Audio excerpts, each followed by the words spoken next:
Hello students. तो बेटा last class में हमने कॉन्सेप्ट पढ़ा पोटेंशियल एनर्जी का और कंजर्वेटिव फोर्स का और किसका law of conservation of total mechanical energy. ठीक है, उसके ऊपर देखो एग्जांपल, ऐसा एग्जांपल आपने 9th क्लास में भी किया होता है। हम एक सिंपल केस लेंगे कि किसी चीज को हम एच साइड से गिरा रहे हैं। ओके, इनिशियल वेलोसिटी 0, ग्राउंड पे पोटेंशियल एनर्जी 0 मान लो, तो यहाँ पर पोटेंशियल एनर्जी कितनी हो जाएगी mgh। वेलोसिटी 0 है तो काइनेटिक एनर्जी क्या होगी। तो एग्जाम में ऐसे आ जाता है कि आपको कहा जाएगा कि law of conservation of total mechanical energy बताओ क्या होता है, उसका वेरिफिकेशन करो। ओके, तो ये पार्ट जो मैं अब बता रहा हूं ये किस में काम आएगा, उसके वेरिफिकेशन में। क्लियर। तो अब आप दो तरीके से इसका वेरिफिकेशन करोगे। एक तो प्रूफ अलग चीज होती है बेटा, वेरिफिकेशन अलग होता है। प्रूफ होता है जो हम जनरल किसी भी सिचुएशन के लिए जो वैलिड हो, वेरिफिकेशन एक पर्टिकुलर सिचुएशन के लिए हम इसे वेरीफाई करते हैं। तो क्या था हमारा law of conservation of total mechanical energy कि जो सम है काइनेटिक और पोटेंशियल का वो हमेशा क्या रहेगा, कांस्टेंट। टोटल मैकेनिकल एनर्जी हमेशा क्या रहेगी, कंजर्व। ठीक है, तो अभी बिल्कुल हाईएस्ट पॉइंट पे हमारी टोटल पोटेंशियल एनर्जी कितनी है, टोटल मैकेनिकल एनर्जी कितनी है mgh। तो हमेशा कितनी रहनी चाहिए mgh। अगर हम नीचे आए एच साइड पर, यहाँ पर हम वेलोसिटी फाइंड आउट करेंगे v² equal to u² plus 2s से, तो वेलोसिटी आएगी अंडर रूट 2gh। ग्राउंड पे पोटेंशियल एनर्जी हमने 0 मान रखी है। आप यहाँ पर काइनेटिक एनर्जी निकालो, काइनेटिक एनर्जी कितनी आएगी, हाफ mv²। v की वैल्यू डाल दो तो काइनेटिक एनर्जी आपकी कितनी आ जाएगी mgh। यहाँ पर काइनेटिक एनर्जी की वैल्यू। अब भी सम कितना आ रहा है हमारा mgh। ओके, किसी और पार्ट के लिए करके देख लो। जैसे मान लो हम x डिस्टेंस नीचे है, तो ग्राउंड से हमारा डिस्टेंस कितना हो गया h-x। यहां पर हमारी पोटेंशियल एनर्जी कितनी हो जाएगी mgh-x। इस पॉइंट पर वेलोसिटी निकालो, इस पॉइंट पर हमारी वेलोसिटी आएगी under root 2gx। Kinetic energy निकालो इस पॉइंट पे, हाफ mv²। v की वैल्यू डालो तो काइनेटिक एनर्जी आ जाएगी mgx। तो यहां पर भी आप देखोगे कि दोनों का पोटेंशियल एनर्जी और काइनेटिक एनर्जी का सम कितना आ रहा है हमारा mgh। तो this is how we verify the law of conservation of total mechanical energy in case of a freely falling body. Okay, ये तो हम वेरीफाई कर रहे थे, बट अब देखो हम इसे यूज कैसे करेंगे। ठीक है, ये सारा का सारा पार्ट क्या था, वेरिफिकेशन। तो इसका यूज देखो इसी केस में, इन case of freely falling body. तो क्या करेंगे हम, जैसे एच साइड से किसी चीज को ड्रॉप करते हैं, यहां पर हमें पता है काइनेटिक एनर्जी कितनी है 0, पोटेंशियल एनर्जी कितनी है mgh। ग्राउंड पे हमें पता है पोटेंशियल एनर्जी 0 है, काइनेटिक एनर्जी निकालनी है, दोनों का सम कितना होना चाहिए mgh। तो पोटेंशियल एनर्जी 0 तो वी कैन डायरेक्टली राइट कि यहाँ पर काइनेटिक एनर्जी कितनी होगी mgh। x डिस्टेंस पे देखें, we have to find out the kinetic energy. यहाँ पर हमें पोटेंशियल एनर्जी पता है कि कितनी है mgh-x।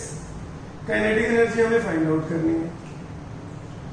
मान लो k, तो k प्लस यहाँ की पोटेंशियल एनर्जी इक्वल टू किसी भी और पॉइंट की potential energy plus kinetic energy equal होनी चाहिए। सम हमेशा क्या रहता है काइनेटिक और पोटेंशियल का सेम। तो यहां से आपकी काइनेटिक एनर्जी कितनी आ जाएगी mgx। ठीक है, तो आप directly law of conservation of total mechanical energy use कर सकते हो। सिर्फ क्या यूज करना है कि k initial plus p initial equal to k final plus p final. Okay, अब एक हम बहुत ही इंपॉर्टेंट कॉन्सेप्ट यहां पर कवर करेंगे।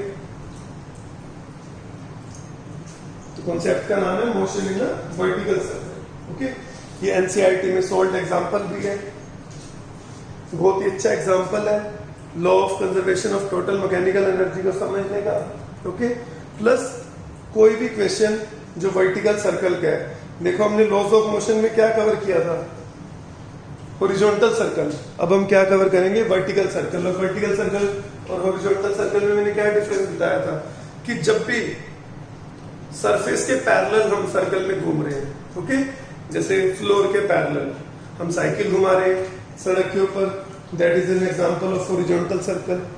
और जब भी आप ऐसे सर्कल में घूम रहे हो जो वॉल आपकी दीवार के पैरेलल सर्कल है, वो किसका एग्जांपल होगा, वर्टिकल सर्कल है। कि हम ऐसे घूम रहे हैं ऐसे, ओके, वॉल के ऊपर, जैसे हमारा सिंपल पेंडुलम होता है, उसको हम पूरा घुमा दें, पूरा सर्कुलर मोशन करा दें, तो वो किसका एग्जांपल हो जाएगा, वर्टिकल सर्कल का। तो क्वेश्चन ये है बेटा, आप जैसे एनसीईआरटी में भी देखना, ये सोल्ड एग्जांपल है 6.7 की कैसी वर्डिंग दी हुई है कि हमारे पास एक पॉइंट पर एक स्ट्रिंग को हिंज किया हुआ है। हिंज का मतलब मैंने आपको बता रखा है कि फिक्स कर रखे, जैसे मतलब मानो कील से ठोक रखे। ओके, एल लेंथ की स्ट्रिंग है, लाइट स्ट्रिंग है, यहां पर एक मास है। तो क्वेश्चन ये दिया गया कि इसको कितनी मिनिमम हॉरिजॉन्टल वेलोसिटी दे इस डायरेक्शन में, ये सर्कल कंप्लीट करके, ओके, कि पूरा का पूरा ऐसे सर्कल में घूम जाए। फाइन, तो और हॉरिजॉन्टल डायरेक्शन में देनी है बेटा। सर्कल कंप्लीट करने का क्या मतलब है कि कभी भी स्ट्रिंग में टेंशन जीरो नहीं होनी चाहिए।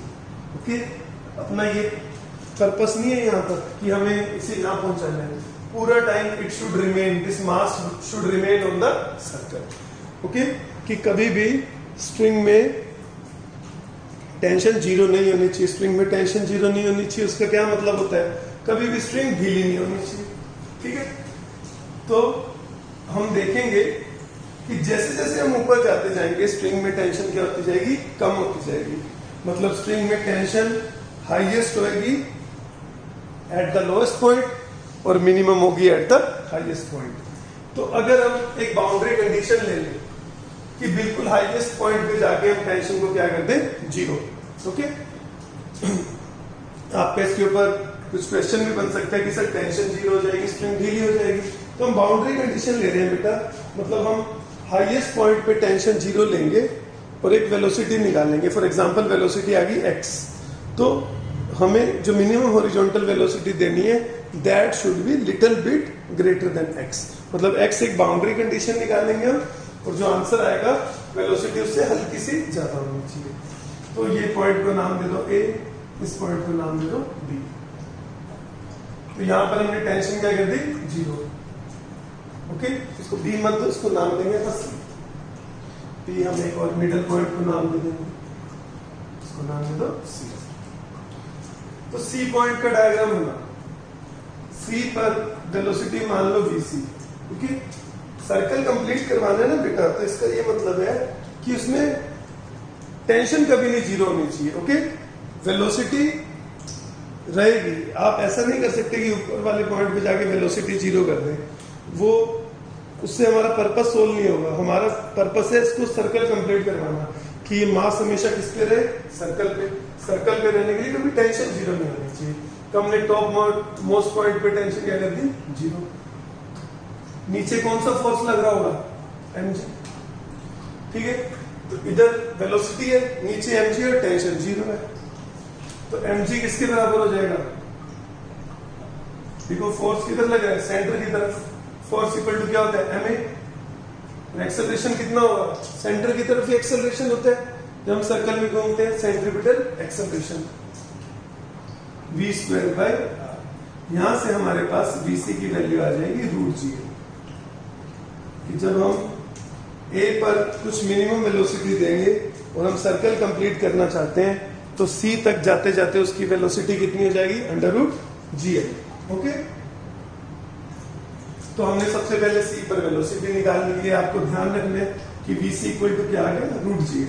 और टेंशन हमने कहां जीरो करी है, हाईएस्ट पॉइंट पे, क्योंकि अगर हाईएस्ट पॉइंट पे जीरो नहीं होती तो फिर कभी कहीं जीरो नहीं होगी। ओके, अब हम क्या करेंगे, सी और ए के बीच में क्या लगाएंगे, हमारा law of conservation of total mechanical energy. अब उसकी कंडीशन याद करो, उसकी क्या कंडीशन थी कि या तो सिर्फ कंजर्वेटिव फोर्स लग रहा हो तब लग सकता है, या फिर अगर नॉन कंजर्वेटिव फोर्स लग रहा है तो उसका वर्क डन क्या होना चाहिए, 0। ओके, तो यहां पर कौन कौन से फोर्स लग रहे हैं, एम पर mg लग रहे हैं, और क्या लग रहा है बेटा, टेंशन। हर जगह टेंशन लगता रहेगा, tension will always act along the string. ठीक है, तो टेंशन नॉन कंजर्वेटिव फोर्स है। अब अगर नॉन कंजर्वेटिव फोर्स लग रहा है तो उसका वर्क डन क्या होना चाहिए, 0। तो यहां पर एक तो कंजर्वेटिव फोर्स लग रहा है mg, दूसरा कौन सा फोर्स लग रहा है, नॉन कंजर्वेटिव फोर्स टेंशन, उसका वर्क डन क्या होगा, 0। आप वीडियो पॉज करके सोचना कि क्यों 0 होगा। ओके, तो क्यों 0 होगा, क्योंकि देखो टेंशन हमेशा वेलोसिटी के परपेंडिकुलर रहेगी, tension is always perpendicular to velocity, मतलब tension will always perpendicular to displacement, क्योंकि वेलोसिटी और डिस्प्लेसमेंट की डायरेक्शन हमेशा सेम होती है। तो टेंशन हमेशा डिस्प्लेसमेंट के परपेंडिकुलर रहेगा, तो वर्क डन बाय टेंशन क्या हो जाएगा, 0। एफ डॉट एस से आप सोचना, तो वर्क डन बाय टेंशन 0 है और mg लग रहा है, तो we can use law of conservation of total mechanical energy. तो सी और ए के बीच में law of conservation of total mechanical energy लगा दो। यहां पर ए पर इस लेवल पर पोटेंशियल एनर्जी 0 मान लो। ठीक है, तो सी पर पोटेंशियल एनर्जी कितनी हो जाएगी, mg2l, क्योंकि हाइट कितनी है, l plus l। Kinetic energy कितनी होगी, हाफ mvc2 इक्वल टू ए पर पोटेंशियल एनर्जी कितनी है, 0। Kinetic energy half m va², यहां पर वेलोसिटी मान लो v, जो अपने को फाइंड आउट करनी है। ठीक है, यहां पर vc की वैल्यू डाल देना √gl, va का आंसर आ जाएगा √5gl। तो ये हमारा आंसर आ गया कि अगर हम va velocity at lowest point √5gl रखेंगे, ठीक है, तो हाईएस्ट पॉइंट पर टेंशन 0 हो जाएगी, तो ये मास से सीधा नीचे गिर जाएगा वहां से। तो हमें क्या करना चाहिए, वेलोसिटी हल्की सी √5gl से ज्यादा देनी चाहिए। तो आपका आंसर होना चाहिए velocity at lowest point should be greater than √5gl। Okay, boundary condition में हम यही आंसर देते हैं बेटा, √5gl। तो आप यही पेपर में प्रूव करके आओगे। ठीक है, अब आप इसमें और क्या क्या कर सकते हो, मतलब ये काफी अपने आप में एक बहुत बड़ा कॉन्सेप्ट है वर्टिकल सर्कल। ठीक है, वेलोसिटी एट ए आ गई। अब अगर कोई पूछ ले इस केस में बी पर कितनी वेलोसिटी होगी, तो जैसे ए और बी के बीच में लगा लो law of conservation of total mechanical energy, ये काम आप खुद करोगे और देखना VB will be equal to √3gl, ये आंसर है। ओके, या √5gl या √3gl और यहाँ पर √gl। ओके, उसके बाद और क्या कर सकते हो आप, और देखो हाईएस्ट पॉइंट पे तो tension 0, tension at c equal to 0 इस केस में। अगर हमें टेंशन ए पर निकालनी हो तो अब लॉज ऑफ मोशन के कॉन्सेप्ट काम आते हैं। नीचे कितना फोर्स लग रहा है, mg, ऊपर कितना फोर्स लग रहा है, ta, इस तरफ वेलोसिटी है v। कैसे लगाएंगे लॉज ऑफ मोशन की इक्वेशन, एक्सेलरेशन किधर है बेटा, सेंटर की तरफ, एक्सेलरेशन एट a, तो क्या इक्वेशन बनेगी, ta minus mg equal to mva, sorry maa। Acceleration क्या होगा, v²/l। ठीक है, फिर यहां पर va की वैल्यू पुट कर दो, क्या वैल्यू पुट करोगे, √5gl, तो टेंशन ए पर कितनी आ जाएगी, 6 mg। ओके बेटा, ऐसे आप ट्राई करना, ये आपके लिए होमवर्क है कि टेंशन बी पर निकालना। आंसर मैं बता देता हूं कि बी पर टेंशन की वैल्यू आएगी 3 mg। ओके, या 6 mg या 3 mg। ठीक है, टेंशन कम होती जा रही है, ये मैंने आपको शुरू में बताया था कि हम देखेंगे जैसे जैसे हम ऊपर जाते जाएंगे टेंशन कम होती जाएगी। अगर सी पर टेंशन 0 नहीं हो रही तो फिर कभी किसी पॉइंट पे टेंशन 0 नहीं होगी और ये हमेशा क्या करता रहेगा, सर्कल में घूमता रहेगा। ठीक है। आप इसे ऐसे भी देख सकते हो कि क्यों अपने को एक मिनिमम वेलोसिटी चाहिए कि आप एक धागा लो, उसके नीचे एक पत्थर बांध दो या कोई भी मास बांध दो, ठीक है, उस धागे को दीवार पर हिंज कर दो, किसी कील से ठोक दो, तो जैसे अपन ने ऐसे कर लिया। आप उसे थोड़ी बहुत वेलोसिटी दोगे तो वैसे ऐसे करता रहेगा, थोड़ी और वेलोसिटी दोगे थोड़ा और ऊपर तक जाएगा। तो मिनिमम कितनी वेलोसिटी दें कि वो क्या करे, सर्कल में घूमना शुरू कर दे, ठीक है। मतलब हमने यहाँ पर फ्रिक्शन वगैरह को नेग्लेक्ट किया है, बट एक्चुअल में फ्रिक्शनल फोर्स का भी रोल होता है, ठीक है। तो जो भी आंसर आया √5GL, अगर फ्रिक्शन लेंगे तो आंसर √5GL से थोड़ा और ज्यादा आएगा, but that is a little bit complicated to solve, तो इसलिए उस केस को हम कंसीडर नहीं करते हैं। ओके बेटा, इसके बाद फिर मैंने आपको शुरू में बताया था कि जितने भी कंजर्वेटिव फोर्सेस होते हैं उनके साथ क्या होता है कि पोटेंशियल एनर्जी एसोसिएटेड होती है। तो फिर मैंने आपको बताया कि ग्रेविटेशनल फोर्स क्या होता है, कंजर्वेटिव फोर्स। तो ये जो हमने अभी तक पढ़ा है ये किसके एग्जांपल है, ग्रेविटेशनल पोटेंशियल एनर्जी का। फिर स्प्रिंग फोर्स भी क्या होती है बेटा, कंजर्वेटिव फोर्स। तो स्प्रिंग फोर्स के साथ भी क्या होगी, पोटेंशियल एनर्जी एसोसिएटेड होगी। ओके, और उस पोटेंशियल एनर्जी को क्या बोलेंगे हम, स्प्रिंग पोटेंशियल एनर्जी। तो मेथड सेम रहेगा स्प्रिंग पोटेंशियल एनर्जी को भी फाइंड आउट करने का। ये एग्जाम में डेरिवेशन भी आती है कि derive the expression for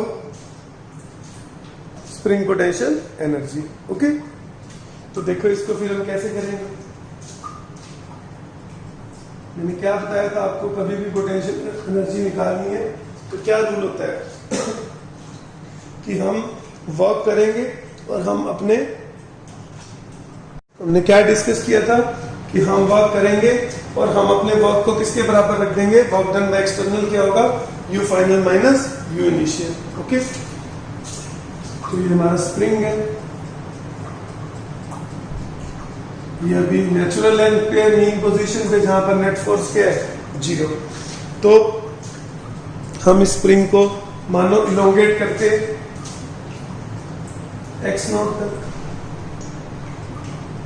we have to find out कि अब इसके अंदर कितनी पोटेंशियल एनर्जी स्टोर होगी। तो mgh तो बेटा बड़ा इजीली आ गया था क्योंकि ग्रेविटेशनल फोर्स क्या था, कांस्टेंट फोर्स। तो हमने सीधा फॉर्मूला लगा दिया F.S। बट स्प्रिंग फोर्स जैसे जैसे हम आगे जाते जाएंगे x की वैल्यू चेंज होती जाएगी, तो स्प्रिंग फोर्स की वैल्यू चेंज होती जाएगी, तो ये वेरिएबल फोर्स बन जाएगा। तो work done by variable force क्या होता है, इंटीग्रेशन ऑफ F/dx। तो we will have to use that. तो मान लो जब हम x डिस्टेंस पे हैं, ठीक है, तो स्प्रिंग फोर्स किधर लग रहा होगा, इस तरफ। हम हमेशा किधर फोर्स लगाएंगे, अपोजिट डायरेक्शन में। हम इस डायरेक्शन में फोर्स लगाएंगे और कितना फोर्स लगाएंगे, जितना स्प्रिंग फोर्स लग रहा है। और डिस्प्लेसमेंट भी इसी डायरेक्शन में होगा। मान लो छोटा सा डिस्प्लेसमेंट है dx। ओके, स्प्रिंग फोर्स इधर हमने अपोजिट डायरेक्शन में लगाना है तो हम इधर लगाएंगे, डिस्प्लेसमेंट भी इधर है, तो हमारा वर्क डन क्या होगा, पॉजिटिव। तो क्या होता है वेरिएबल फोर्स का फॉर्मूला F/dx। ओके, इंटीग्रेट कर दो, वर्क डन क्या आ जाएगा, F कितने, kx dx। पॉजिटिव क्यों ले रहा हूं, क्योंकि सेम डायरेक्शन में है। और लिमिट क्या डलेगी, इंटीग्रेशन की x कहां से कहां तक जाएगा, x 0 से शुरू होगा और कहां तक जाएगा, देखो x0 तक, तो 0 से x0। और वर्क डन किसके बराबर होता है, U final minus U initial. के कांस्टेंट है, x dx का इंटीग्रेशन होगा x²/2। लिमिट्स पुट करोगे तो क्या बन जाएगा, हाफ के x02। ठीक है, U इनिशियल हम ले लेंगे 0, ये ले लो, एट x = 0 पोटेंशियल एनर्जी 0। कि नेचुरल लेंथ में हमने पोटेंशियल एनर्जी को क्या मान लिया, 0। जैसे हम ग्रेविटेशन के केस में ग्राउंड पे पोटेंशियल एनर्जी को 0 मानते थे, यहाँ पर हम स्प्रिंग के केस में नेचुरल लेंथ पर ये मान लेंगे there is no potential energy stored in the spring. तो U इनिशियल 0, U फाइनल क्या हो जाएगा, हाफ के x02। ये इसकी डेरिवेशन है सिंपल सी, और फॉर्मूला क्या आ गया, हाफ के x²। तो अब आपको ये बात याद रखनी है कि स्प्रिंग अभी मैंने क्या किया था, इलोंगेट कर रखे है एक्स नोट। ओके, ये इलोंगेटेड एक्स नोट, तो कितनी पोटेंशियल एनर्जी स्टोर्ड है, हाफ के एक्स नोट स्क्वायर। अगर ये स्प्रिंग कंप्रेस भी होगा एक्स नोट से, तब भी कितनी पोटेंशियल एनर्जी स्टोर होगी, हाफ के एक्स नोट स्क्वायर। तो this is the standard formula for you कि जब भी स्प्रिंग एक्स इलोंगेटेड है या एक्स कंप्रेस्ड है, तो कितनी पोटेंशियल एनर्जी स्टोर होगी, हाफ के एक्स स्क्वायर। ओके, तो इसका यूज कैसे करेंगे, देखो इसका एग्जांपल।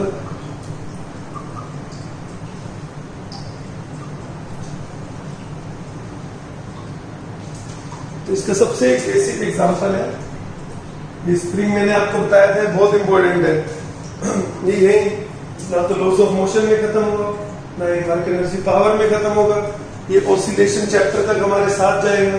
ओके, 12th में भी इसके कॉन्सेप्ट आते रहते हैं, इसको काफी ध्यान से याद रखना है आपको।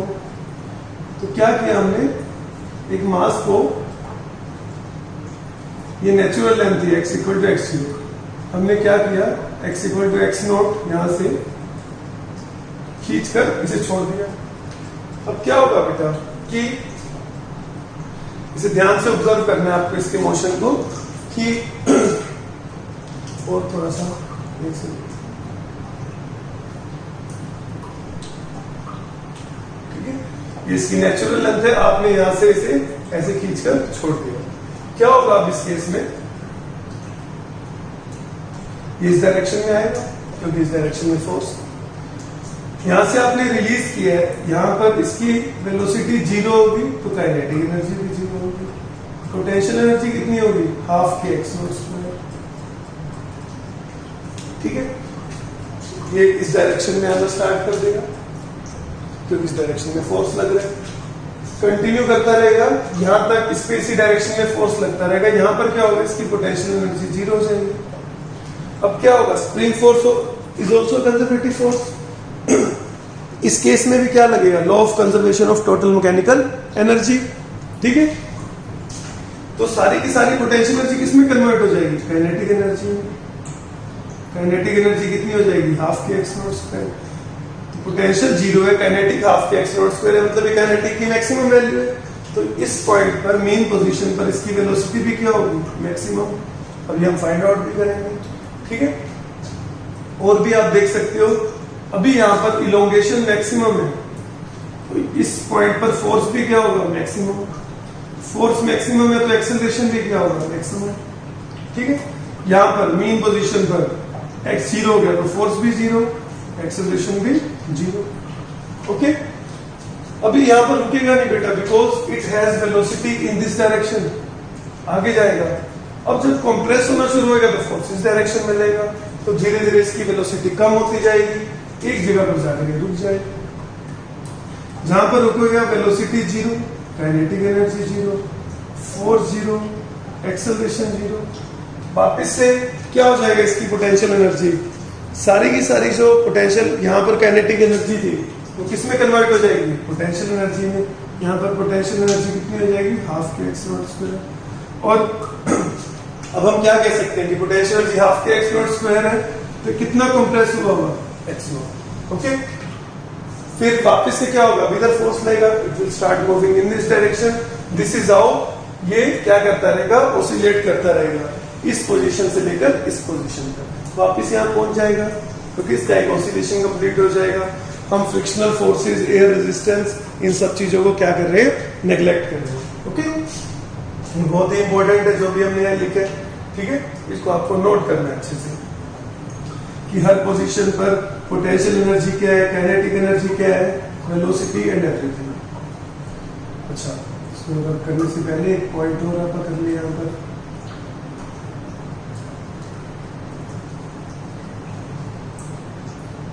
तो आपको जैसे क्वेश्चन बनता है आपका कि यहां से रिलीज किया तो बताओ उसकी मेन पोजीशन पर कितनी वेलोसिटी होगी, या फिर कह सकते हैं कि बताओ उसकी मैक्सिमम वेलोसिटी कितनी होगी, क्योंकि उसकी जो मैक्सिमम वेलोसिटी होगी वो कहां पर होगी, मेन पोजीशन पर।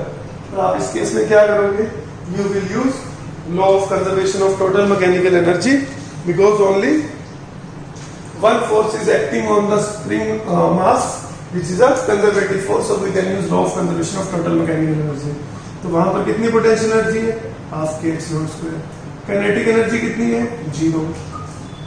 यहाँ पर पोटेंशियल एनर्जी कितनी है? 0। काइनेटिक एनर्जी मान लो हाफ mv स्क्वायर।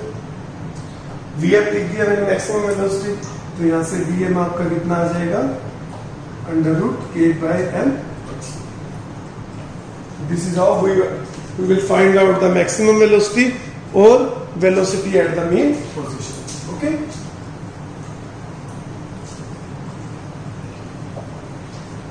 ये सारी चीजें हम दोबारा से हमें ऑसिलेशन में भी पढ़नी पड़ेंगी, सारे के सारे कॉन्सेप्ट, तो इसे अच्छे से पढ़ना।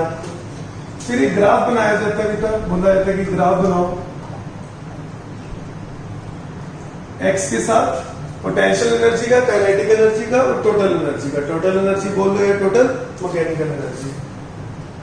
Ex equal to 0, Ex equal to X nought, और इधर ले लेते हैं x equal to minus X not.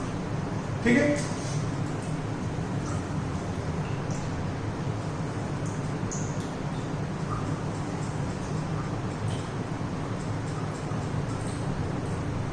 तो देखो इनमें से एक ग्राफ काइनेटिक एनर्जी का है, एक पोटेंशियल एनर्जी का है, एक टोटल एनर्जी का है। ओके, आप वीडियो पॉज करके अगेन सोचोगे कि कौन सा किसका है। तो देखो ये वाला जो स्ट्रेट लाइन है ये टोटल एनर्जी, क्योंकि total energy will always remain constant. कितनी रहेगी? हाफ के x not square. Potential energy और काइनेटिक एनर्जी का सम हमेशा क्या रहेगा? हाफ के एक्स नॉट स्क्वायर। ये ग्राफ ये काइनेटिक एनर्जी का है, क्योंकि वो यहाँ पर इनको एक्सट्रीम पोजीशन बोल देते हैं, इसको मीन पोजीशन। ये नेगेटिव एक्सट्रीम, ये पॉजिटिव एक्सट्रीम। ओके, तो एक्सट्रीम पोजीशन पर काइनेटिक एनर्जी क्या है? 0, और मीन पोजीशन पर क्या है? मैक्सिमम। ये किसका हो जाएगा? पोटेंशियल एनर्जी का। वो एक्सट्रीम पे कितनी है? मैक्सिमम, और मीन पर कितनी है? 0। और जो मैक्सिमम वैल्यू वो किसके बराबर होती है? टोटल एनर्जी के, क्योंकि मैक्सिमम के केस में यहाँ पर सारी की सारी एनर्जी काइनेटिक एनर्जी है, पोटेंशियल 0 है, और एक्सट्रीम पोजीशंस पे सारी की सारी एनर्जी किस फॉर्म में? पोटेंशियल एनर्जी की फॉर्म में, और काइनेटिक एनर्जी क्या है? 0 है। सो क्या कहते हैं, जो मैक्सिमम होगी that will be equal to total energy. तो very important graph. Okay, clear है बात? इसके बाद we will take 2 examples based on the spring potential energy. वो बहुत ही अच्छे एग्जाम्पल है इस चीज को डिफरेंशिएट करने के लिए भी, when to use law of conservation of total mechanical energy and when not to use law of conservation of total mechanical energy. और जब हम law of conservation of total mechanical energy use नहीं करेंगे या नहीं यूज कर पाएंगे, तो फिर हमें क्या कहते हैं, उस क्वेश्चन को कैसे सोल्व करना है। तो फर्स्ट है एग्जाम्पल 6.8।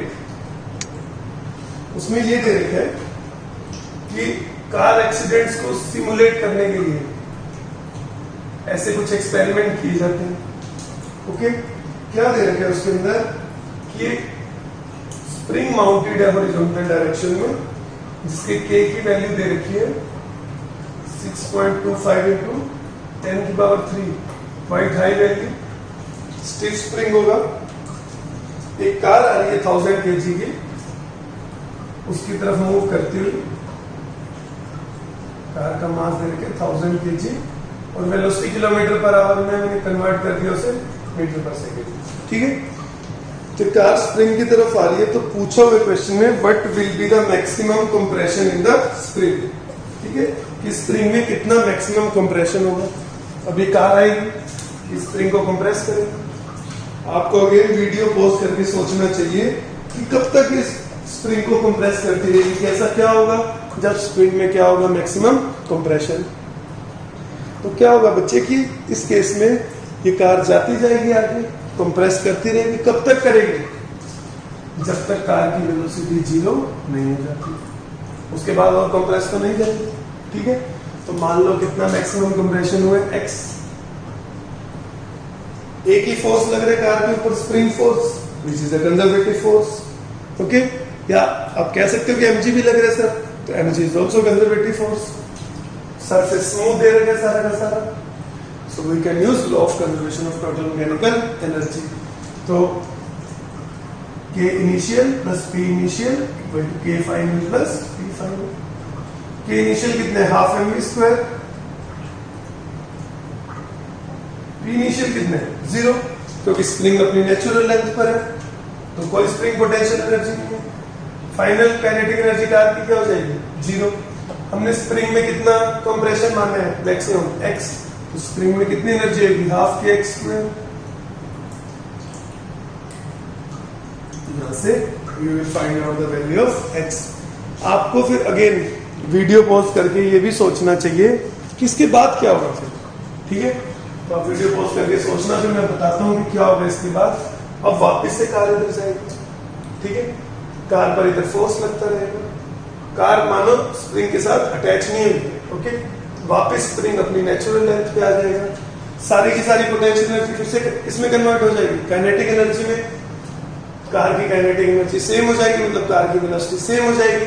कार स्प्रिंग से टकराएगी, स्प्रिंग को कंप्रेस करेगी, वापस स्प्रिंग नेचुरल लेंथ पे पहुंचेगा और कार वापस से सेम वेलोसिटी के साथ अपोजिट डायरेक्शन में जाना शुरू कर देगी, ओके।